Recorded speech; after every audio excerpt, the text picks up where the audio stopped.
হে যুবক, তুমি তোমার জীবনের মূল্যবান সময়, হে আদম সন্তান, তুমি তোমার জীবনের সবচেয়ে মূল্যবান সময় কোথায় পার করেছ? এই প্রশ্নের জবাব দেওয়ার আগ পর্যন্ত কিয়ামতের দিন এক পাও সামনে আগানো যাবে না। যুবকদের বিষয়ে রাসূল সাল্লাল্লাহু আলাইহি ওয়াসাল্লাম আরো একটি হাদিসে গুরুত্ব আরোপ করেছেন। আন আবি হুরায়রা রাদিয়াল্লাহু তাআলা আনহু قال قال رسول الله صلى الله عليه وسلم سبعة يظلهم الله تعالى في ظله يوم لا ظل إلا ظله إمام عدل وشاب نشأ في عبادة الله। আবু হুরায়রা রাদিয়াল্লাহু তাআলা বর্ণিত, তিনি বলেন রাসূল সাল্লাল্লাহু আলাইহি ওয়াসাল্লাম বলছেন, যেই দিন মানুষের মাথা থেকে 1 মিল দূরত্বে সূর্য থাকবে, যেই দিন মানুষের থেকে মাত্র 1 মিল সমপরিমাণ দূরত্বে সূর্য তার প্রচণ্ড তাপ নিয়ে অপেক্ষা করবে, আর সেই প্রচণ্ড তাপের কারণে মানুষের শরীর থেকে ঘাম বের হয়ে তার পাপ অনুযায়ী কখনো টাকনো এবং কখনো হাঁটু পর্যন্ত হবে। যখন মানুষ বিন্দুমাত্র ছায়ার জন্য, যখন মানুষ বিন্দুমাত্র পানির জন্য, যখন মানুষ সূর্যের ওই প্রখর তাপ থেকে বাঁচার জন্য ছটপট করে ছুটে বেড়াবে, তখন মহান আল্লাহ তাআলা 7 শ্রেণীর মানুষকে ওই ভয়ঙ্কর সূর্যের তাপ থেকে আশ্রয় প্রদান করবেন। সেই 7 শ্রেণীর মানুষের মধ্যে প্রথম শ্রেণীর মানুষ হচ্ছে ইমামুন আদলুন, ন্যায়পরায়ণ শাসক। আর সেই শ্রেণীর মানুষের মধ্যে দ্বিতীয় শ্রেণীর মানুষ হচ্ছে শাবুন নাশা ফি ইবাদাতিল্লাহ, এমন যুবক যেই যুবক তার যৌবনকাল কাটিয়েছে আল্লাহ তাআলার ইবাদতে। তাহলে আল্লাহ তাআলার আরশের ছায়া কিয়ামতের দিন ওই যুবক পাবে যেই যুবক 22-24 বছরে ক্লিন সেভ করে রেখেছে। ওই ভয়ঙ্কর দিনে মহান আল্লাহ তাআলার আরশের ছায়া পাবে ওই যুবক যেই যুবক টাকনোর নিচে প্যান্ট পরে রেখেছে। ওই ভয়ঙ্কর দিনে কি মহান আল্লাহ তাআলার আরশের ছায়ায় ছায়া পাবে ওই যুবক যেই যুবক তার 24-25 বছর বয়সে সালাত আদায় না করে, নামাজ না পড়ে, খেলা দেখার দোহাই দিয়ে, ক্রিকেট খেলার দোহাই দিয়ে সালাতে আসেনি? কখনো নয়। মহান আল্লাহ তাআলা তার আরশের ছায়াতলে ওই যুবককে কোনোদিনই ছায়া দিবেন না, বরং ওই ভয়ঙ্কর দিনে মহান আল্লাহ তাআলার আরশের ছায়ায় ছায়া পাবে ওই যুবকই যেই যুবক যৌবনকালে আল্লাহ তাআলাকে ভয় করে, আল্লাহ তাআলার কথাকে স্মরণ করে দাড়ি বড় করেছে, টাকনোর উপরে প্যান্ট পরিধান করেছে, পায়জামা পরেছে এবং 5 ওয়াক্ত সালাত আদায় করেছে। রাসূল সাল্লাল্লাহু আলাইহি ওয়াসাল্লামের এই কয়েকটি হাদিস আমাদের সামনে স্পষ্টভাবে প্রমাণ করে যে ইসলামে মহান আল্লাহ তাআলার কাছে, রাসূল সাল্লাল্লাহু আলাইহি ওয়াসাল্লামের কাছে যুবকদের বিশেষ গুরুত্ব রয়েছে। যুবকদের যে বিশেষ গুরুত্ব রয়েছে, আপনি যদি ইসলামের ইতিহাস সহ ইসলামের ইতিহাসের পূর্ববর্তী যুগের ইতিহাস টেনে দেখেন, তাহলে আপনি বুঝতে পারবেন যে সমাজে যুবকদের কি রকম গুরুত্ব রয়েছে। আপনারা সবাই পবিত্র কোরআনে একটা সূরার নাম পড়েছেন, সূরাতুল বুরুজ নামে, ওয়াসসামাই যাতিল বুরুজ। এই সূরার কাহিনী, এই সূরার ঘটনা আপনারা দেখেছেন যে ওই সূরার মধ্যে একজন যুবকের ঘটনাকে উল্লেখ করা হয়েছিল, যেই যুবককে একজন বাদশাহ পাহাড় থেকে হত্যা করার চেষ্টা করেছিল ফেলে দিয়ে, যেই যুবককে সমুদ্রের মধ্যে ডুবিয়ে হত্যা করার চেষ্টা করেছিল বাদশাহ, কিন্তু বাদশাহ 2 বারের একবারও সফল হয়নি, কেননা ওই যুবক মহান আল্লাহ তাআলার প্রতি দৃঢ় বিশ্বাস রাখত।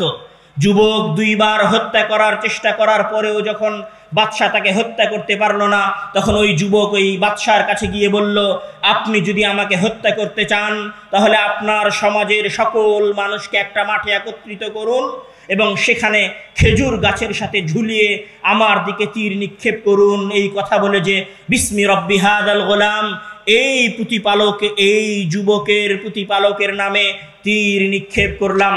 বাদশাহ মনে মনে ভাবলো, এই যুবককে আমি 2 বার হত্যা করার চেষ্টা করেছি, একবার পাহাড় থেকে ফেলে দিয়ে, একবার পানিতে ডুবিয়ে, কিন্তু আমি দিনদার, এই পরহেজগার মুত্তাকি যুবককে হত্যা করতে পারিনি। এবার তো তাকে হত্যা করার সুযোগ পেয়েছি। সকল মানুষকে মাঠে জমা করলেন। মাঠে জমা করার পরে যুবককে ঝুলানো হলো এবং যুবকের দিকে তীর নিক্ষেপ করা হলো। বিসমি রব্বি হাদাল গোলাম, এই যুবকের প্রতিপালকের নামে তীর নিক্ষেপ করলাম। এই কথা বলে তীর নিক্ষেপ করা হলো। ওই যুবক মারা গেল। কিন্তু ওই যুবকের চারপাশে যত মানুষ একত্রিত হয়েছিল তারা সমস্বরে বলে উঠল, আমান্না বিরব্বি হাদাল গোলাম, আমরা এই যুবকের প্রতিপালকের উপরে ঈমান আনলাম।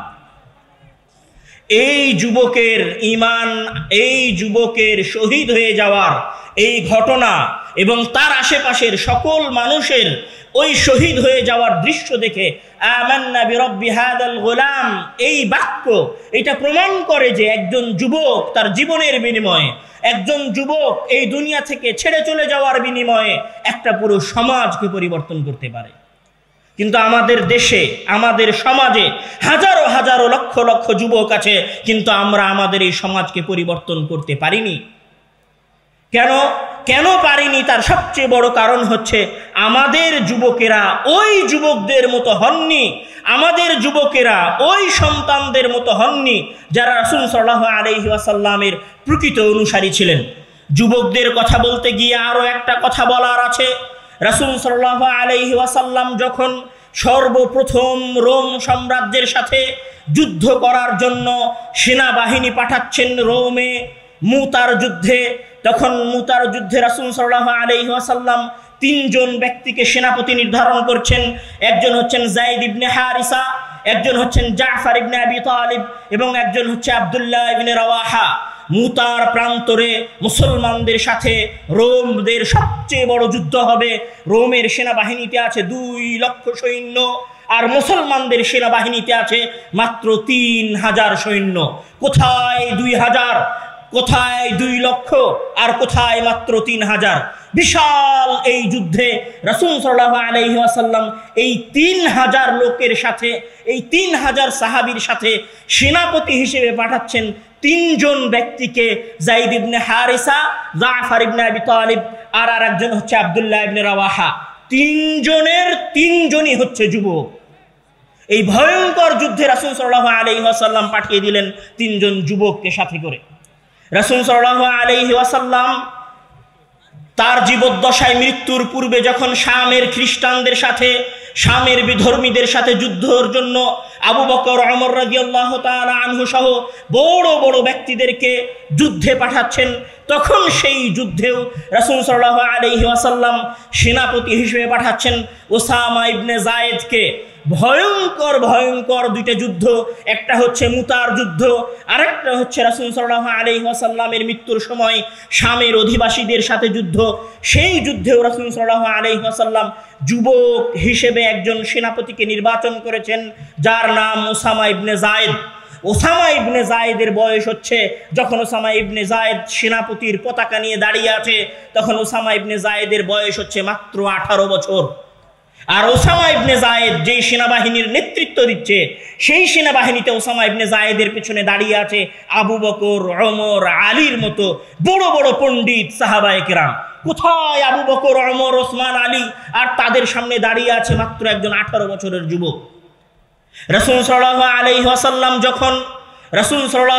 ওয়াসাল্লাম যখন উহুদের যুদ্ধে মক্কার মুশরিকদের দ্বারা প্রচন্ডভাবে হামলার শিকার হলেন, তখন একজন যুবক রাসূল সাল্লাল্লাহু আলাইহি ওয়াসাল্লামকে বাঁচানোর চেষ্টা করছিলেন, যাকে উদ্দেশ্য করে রাসূল সাল্লাল্লাহু আলাইহি ওয়াসাল্লাম বলছেন, মান আরাদা আন ইয়ানজুরা ইলা শাহীদিন ইয়ামশি আলা রিজলাইহি ফালইয়ানজুর ইলা তালহা ইবনে উবাইদিল্লাহ।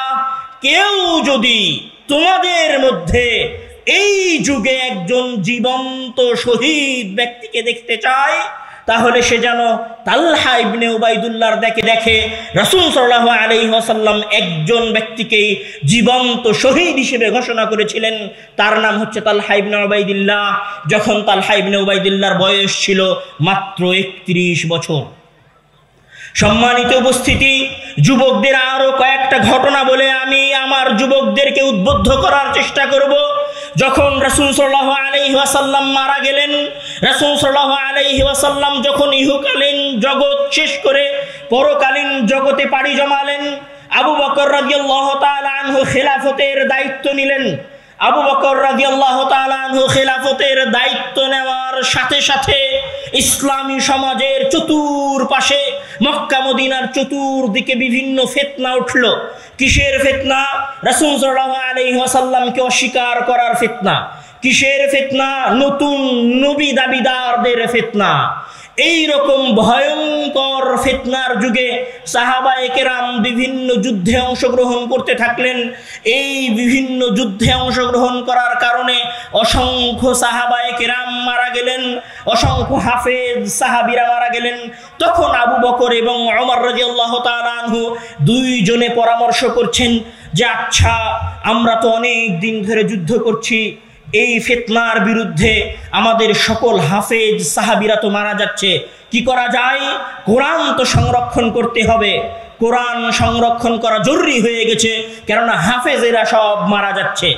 এই কোরআন সংরক্ষণ করার দায়িত্ব যেই সাহাবীকে দেওয়া হয়েছিল, সেই সাহাবী যায়েদ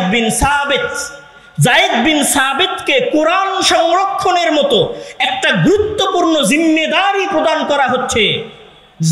সেই যায়েদ বিন সাবিতকে কোরআন সংরক্ষণের জিম্মেদারি প্রদান করা হচ্ছে, যেই যায়েদ বিন সাবিত ওমর রাদিয়াল্লাহু তাআলা আনহু, আলী, ওসমান সহ, আবু হুরায়রা, বেলাল সহ অসংখ্য সাহাবীর চেয়েও বয়সে অল্প এবং যুবক। সম্মানিত উপস্থিতি, ইসলামের ইতিহাসে যুবকদের আরো কিছু গুরুত্বপূর্ণ ভূমিকা রয়েছে। আমি আমার কথা সংক্ষেপে শেষের দিকে নিয়ে যেতে থাকব। তাদের মধ্যে একজন ব্যক্তির কথা আমরা শুনেছি, একজন খলিফার কথা আমরা শুনেছি, হারুন আর রশিদ নামে। আমার ধারণা যে আমরা সবাই হারুন আর রশিদের নাম জানি।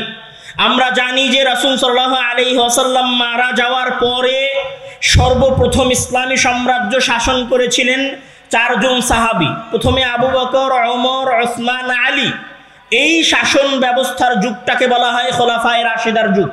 আলী রাদিয়াল্লাহু তাআলা আনহু মারা যাওয়ার পরে ইসলামী সমাজের শাসন ক্ষমতা দখল করে মুআবিয়া ইবনে আবি সুফিয়ানের পরিবার, উমাইয়া বংশধর। তারা 150 বছর যাবত ইসলামী সালতানাত শাসন করে।